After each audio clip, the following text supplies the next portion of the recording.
It might be because, in a way, he reminds me of my father. In a way. Not in a big way. Kind of aesthetically. It might be because he defines, I guess, the way I want men to be in Hollywood. This is very talented and not walking around waving their opinion in people's faces. It might be because he is in one of my favorite Westerns, even though it's an ungodly movie. It's so well done. It might be because he was in great scenes with Clint Eastwood. Might be because he was in movies that appealed to me like Enemy of the State, which incidentally, you should watch that again and realize how far ahead it was of what we knew at the time and how far behind it is now with what we know at the time. Gene Hackman was in that movie.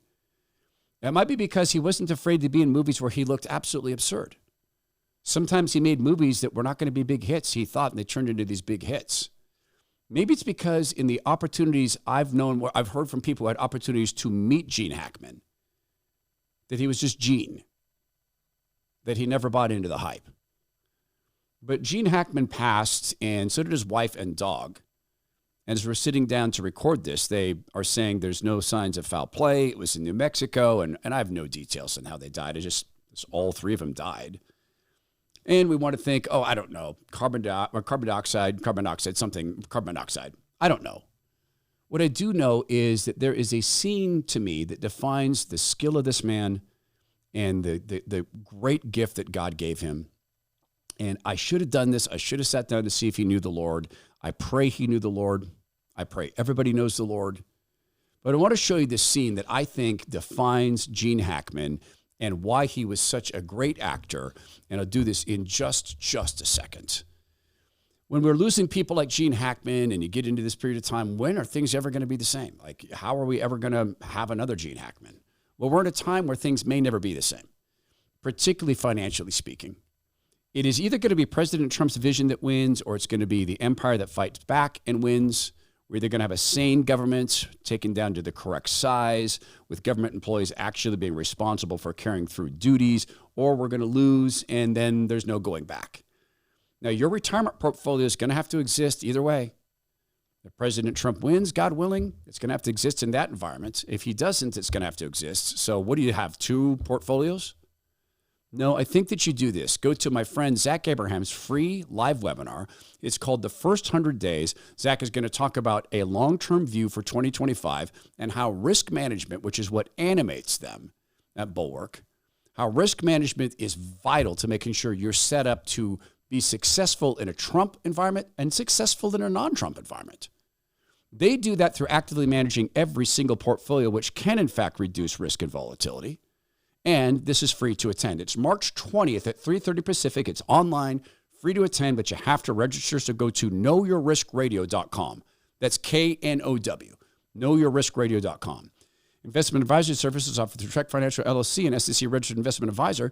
Investments involve risk and are not guaranteed. Past performance doesn't guarantee future results. Trek 25-137. As we're sitting here recording, Alex just said to me that they're calling the death suspicious as we're sitting here recording.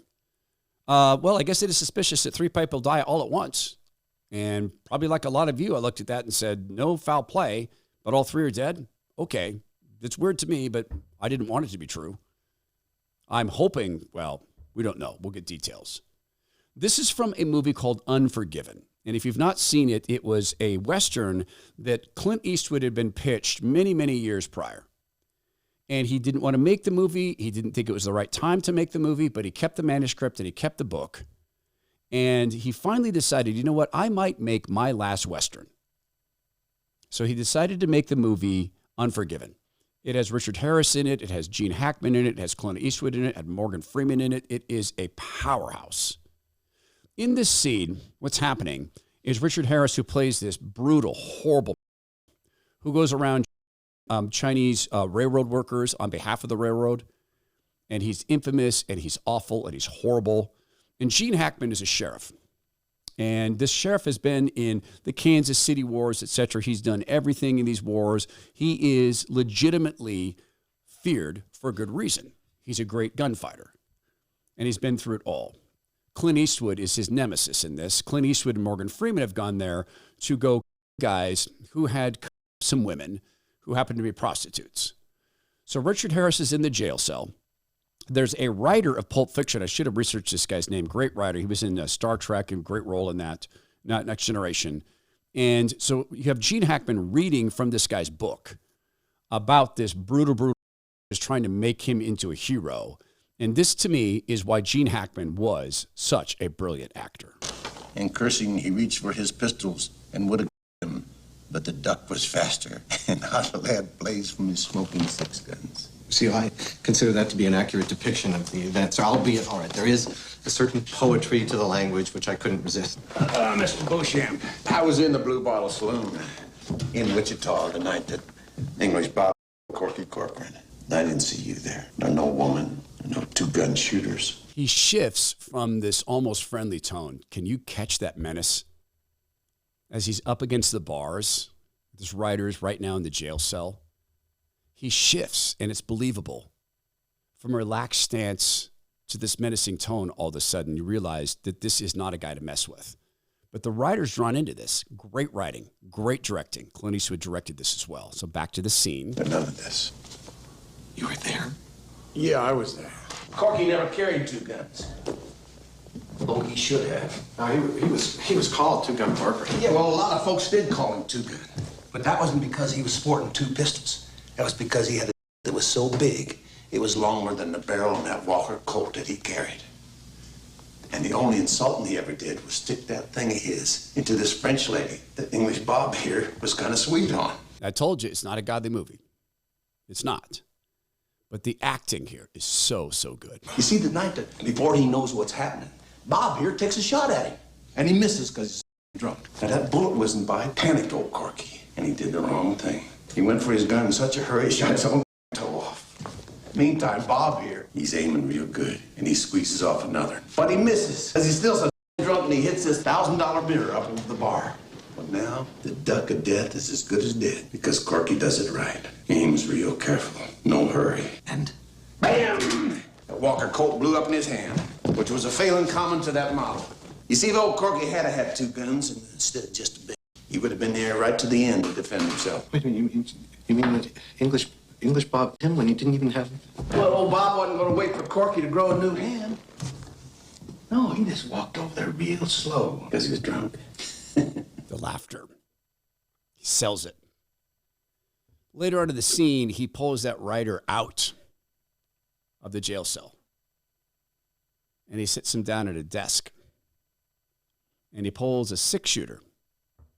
The Duck, actually Duke, who's making fun of him, the Duck of Death's gun. Pulls it out and he hands it to the writer. And he says, all you got to do, shoot me. Walk out of here with the Duke. And the writer's hand is shaking. And Gene Hackman says, point it at me. And then he says, I says, point it at me. And so the writer's hand shaking, pointed at him. He goes, no, you got to pull the hammer back. And he pulls the hammer back for him. Now just aim it, pull the trigger, mister. And the writer's hand is up. And the camera pans back. It's Clint Eastwood's great directing.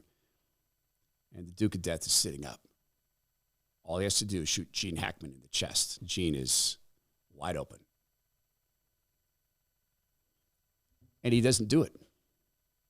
And Gene Hackman laughs. Hot, ain't it? Reaches out and takes the gun from him.